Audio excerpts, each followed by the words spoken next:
Friends, स्वागत है आपका वाईपी एजुकेशन टेक चैनल पर। तो दोस्तों, इस वीडियो में हम बात करेंगे। देखिए, आपका जो डीएलएड है, द्वितीय सेमेस्टर है, उसका जो विज्ञान का पेपर है, तृतीय प्रश्न पत्र। तो इस विज्ञान के पेपर को 2023 में किस प्रकार का विज्ञान का पेपर पूछा गया था, इसका हम एनालिसिस इस वीडियो में करने वाले हैं। तो आपको बताना चाहेंगे कि आप हमारे चैनल पर नए हैं या अभी तक आपने हमारे चैनल को सब्सक्राइब नहीं करा है, तो आप नीचे रेड कलर के सब्सक्राइब बटन पर क्लिक कर लें और बराबर में बेल आइकन की घंटी है उसको भी प्रेस कर लें। इससे क्या होगा कि जब भी हम वीडियो को अपलोड करेंगे तो उसका नोटिफिकेशन सबसे पहले आपके पास पहुंच जाएगा। तो चलिए, बिना किसी देरी के अब हम करते हैं इस प्रश्न पत्र को सॉल्व।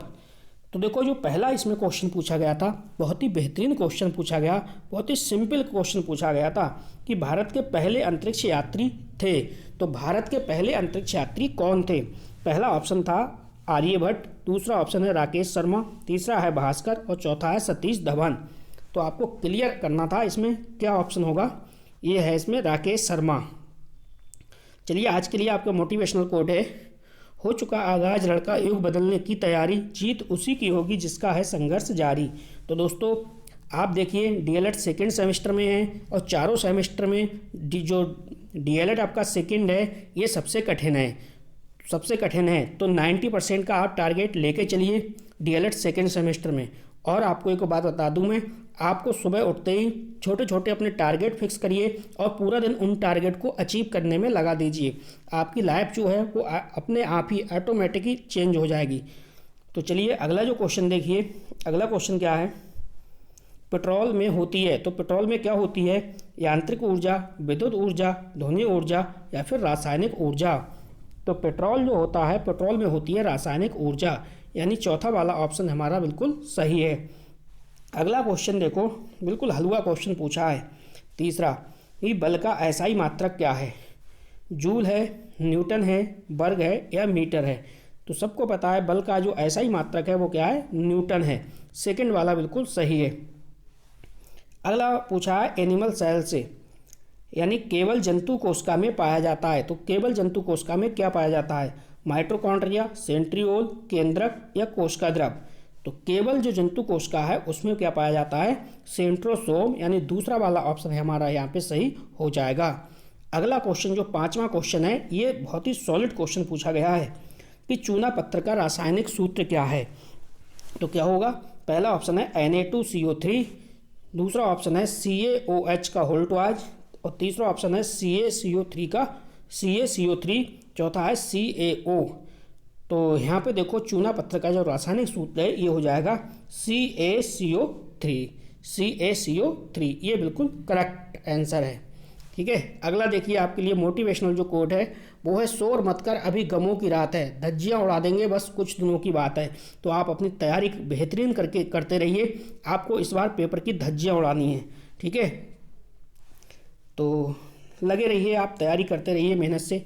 अगर आप हमारे व्हाट्सएप ग्रुप से जुड़ना चाहते हैं तो इस वीडियो के डिस्क्रिप्शन में हमने डीएलएड सेकेंड सेमेस्टर का ग्रुप बना दिया है, आप उस ग्रुप में जुड़ जाइए बेहतरीन तैयारी के लिए। अगला जो हमारा छठा नंबर का क्वेश्चन है वो देखो क्या कह रहा है कि भाई वयस्क मानव शरीर में कितनी अस्थियां हैं? ठीक है, वयस्क मानव शरीर में कितनी अस्थियां हैं? तो यहाँ पे देखो, इसका करेक्ट आंसर हो जाएगा 206।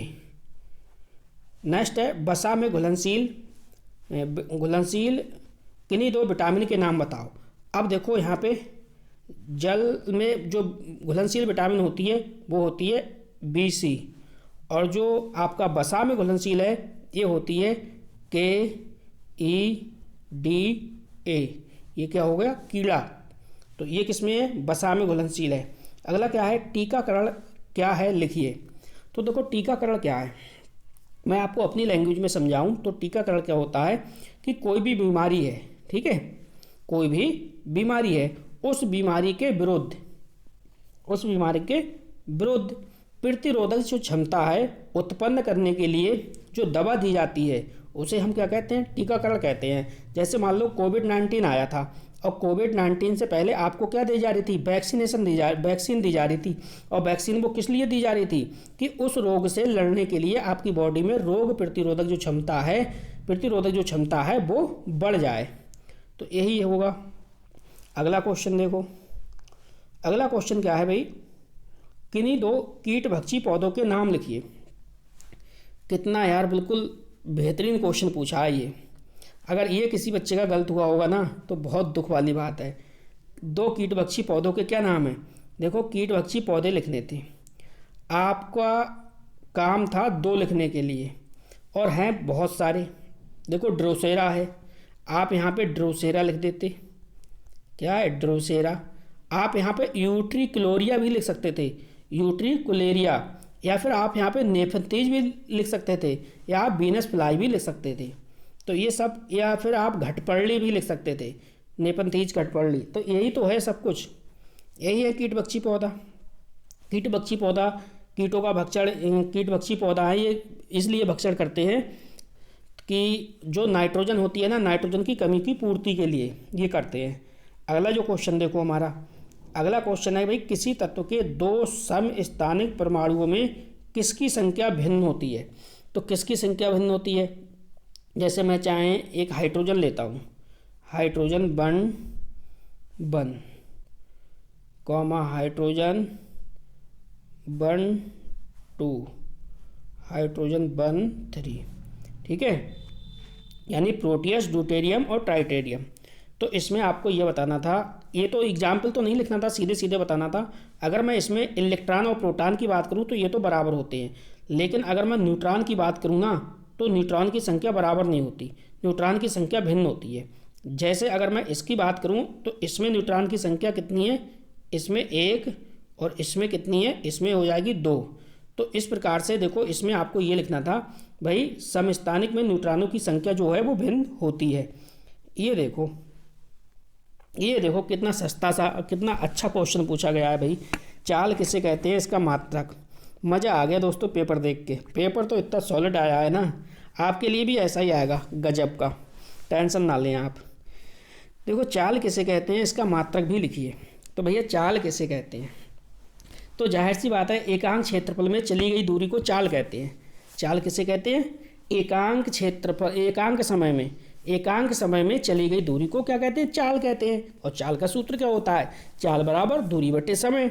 ठीक है, अब यहाँ पे मात्रक पूछा है तो मात्रक क्या हो जाएगा? मीटर पर सेकेंड। क्या हो जाएगा? मीटर पर सेकेंड।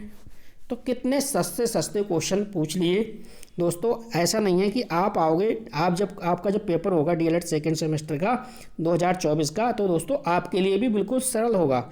ऐसा ही पेपर आएगा, बस आप अपनी तैयारी रखिए, आप तैयारी करते रहिए, निराश नहीं होना है। छोटे छोटे लक्ष्य बनाइए, सुबह को उठिए, छोटे छोटे टारगेट बनाइए, उन टारगेट को अचीव करने में आप अपना पूरा दिन लगाइए, आपकी तैयारी बेहतरीन हो जाएगी। अब चलते हैं अपने लोग अति लघु क्वेश्चन की ओर। देखो, अति लघु क्वेश्चन देखेंगे कि कौन कौन से पूछे गए। जो अति लघु क्वेश्चन पूछे गए हैं ना, वो भी एकदम मस्त वाले पूछे गए हैं इस बार। देखो, क्वेश्चन पूछा गया है भाई, ये बताओ जो मनुष्य है ना, मनुष्य के मुख में कितने प्रकार के दांत होते हैं, उनके नाम और कार्यों का वर्णन कीजिए। कितना मज़ेदार क्वेश्चन था, 2 अंक में। आपको सीधे सीधे इसमें लिख देना था कि मनुष्य के कितने प्रकार के दांत होते हैं। 4 प्रकार के दांत होते हैं। कौन कौन से होते हैं, उनके नाम लिखने थे। तो नाम क्या लिखना था? कृंतक दांत होते हैं, रत्नक दांत होते हैं, अग्र चवर्णक होते हैं, चवर्णक होते हैं। अब इनके कार्य लिखने थे। अगर मैं कृंतक दांत की बात करूं तो काटने वाले दांत होते हैं, रत्नक दांत की बात करूं तो चीरने फाड़ने वाले दांत होते हैं, अगर चवर्णक की बात करूं तो भोजन को चबाने वाले होते हैं, और चवर्णक की बात करूं ये पाए जाते हैं मुख के पीछे साइड में, पीछे की ओर होते हैं, ये 12 दांत होते हैं। तो यही सब आपको इसमें लिखना था। बड़ा मज़ेदार क्वेश्चन था भाई, ज़बरदस्त। और इससे मज़ेदार आपका 13वां क्वेश्चन है। 13वां क्वेश्चन देखो कितना प्यारा क्वेश्चन दिया है, बिल्कुल सस्ता सा, जैसे बच्चा 6 में या 7th में पढ़ रहा हो। देखो, फसल चक्र क्या है? तो फसल चक्र को इंग्लिश में अगर हम बात कहें तो ये होता है क्रॉप रोटेशन। क्या होता है? क्रॉप रोटेशन, यानी रोटेट करना। यानी अगर मान लो आपके पास एक खेत है, ठीक है, और आपने 6 मंथ यहाँ मैं लिख रहा हूँ, 6 मंथ यहाँ लिख रहा हूँ, 6 मंथ इधर और 6 मंथ इधर। अब मान लो पहली बार में आपने गेहूँ करा, गेहूँ के बाद गन्ना करा, गन्ना के बाद धान करा, और धान के बाद कोई अदर फसल की, यानी अपना जो आपका खेत है इस खेत में कोई फसल बार बार नहीं करनी है, बल्कि अपने खेत में जो फसल है उसको बार बार बदलते रहना है, बदलते रहना है, बदलते रहना है। हर बार अपने फसल में आप खेत में आप फसल को बदलते रहना, तो ये कहलाता है फसल चक्रण। अच्छा, ये एक बात और मैं आपको बताऊं, जो फसल चक्र है ये अपनाया क्यों जाता है? देखो, फसल चक्र इसलिए अपनाया जाता है, अगर मान लो आप अपने खेत में एक ही फसल बार बार कर रहे हो, मान लो बार बार मैं कहूँ आपसे आप धान की फसल बार बार ले रहे हो, या मैं कहूँ आपसे गन्ने की फसल आप बार बार ले रहे हो, ये फसल बार बार ले रहे हो आप, तो इससे पता है क्या होगा, आपकी जो पैदावार है ना खेत की फसल की, वो पैदावार कम हो जाएगी। क्यों हो जाएगी? लगातार अगर एक फसल आप बोओगे ना, तो जो मिट्टी है, सॉइल है, उसकी जो फर्टिलिटी है वो नष्ट हो जाती है। तो इस सॉइल की फर्टिलिटी है, यानी उर्वरता, जो उससे बोलते हैं उर्वरक क्षमता, इसको मेंटेन बनाने के लिए, इसको मेंटेन करने के लिए हम क्या बोते हैं, क्रॉप रोटेशन करते हैं, हर बार बदल बदल कर फसलों को बोते हैं। ये था। चलो भैया, अगला क्वेश्चन देखो। वाह भाई वाह, क्या मज़ेदार क्वेश्चन है। ऊर्जा किसे कहते हैं? विभिन्न प्रकार की ऊर्जाओं का संक्षिप्त विवरण दीजिए। तो ये तो आपने कर लिया होगा। माइटोकॉन्ड्रिया कोशिका का पावर हाउस है, क्यों कहा जाता है? धातुओं की किन्हीं 4 विशेषताओं को वर्णन कीजिए। ध्वनि प्रदूषक, तो कितना सिंपल। सौर परिवार को सचित्र वर्णन कीजिए। भाई पेपर जो गजब था, वो गजब का पेपर था, एकदम मस्त वाला, दिल खुश करने वाला। अगर जिस बच्चे ने ये पेपर देखा होगा ना, तो उसका बिल्कुल दिल खुश हो गया होगा दोस्तों। तो मैं आपको बता दूं, देखिए ये पेपर आपका 2023 का है। अब जो 2024 में आप एग्ज़ाम दोगे, आपको पेपर सेम टू सेम लगभग में ऐसा ही मिलेगा, मज़ेदार वाला। तो आपको हमारे व्हाट्सएप ग्रुप से जुड़ना है, डीएलएड सेकेंड सेमेस्टर के साथ जुड़ना है। तो आपको हमने जो डिस्क्रिप्शन में इस वीडियो के व्हाट्सएप ग्रुप दिया है, आप उससे जुड़िए और आपकी तैयारी बेहतरीन होगी। अब बिल्कुल आपका बैच जो है शुरू हो गया है। इससे पहले हम सीटेट में लगे हुए थे, सीटेट वालों को तैयारी करा रहे थे। अब आपकी बारी है, आपको हम बेहतरीन तैयारी कराएंगे। तो बस इस वीडियो में इतना ही था। वीडियो देखने के लिए आपका बहुत बहुत धन्यवाद। मिलते हैं नेक्स्ट वीडियो में न्यू टॉपिक के साथ। आपका दिन शुभ हो।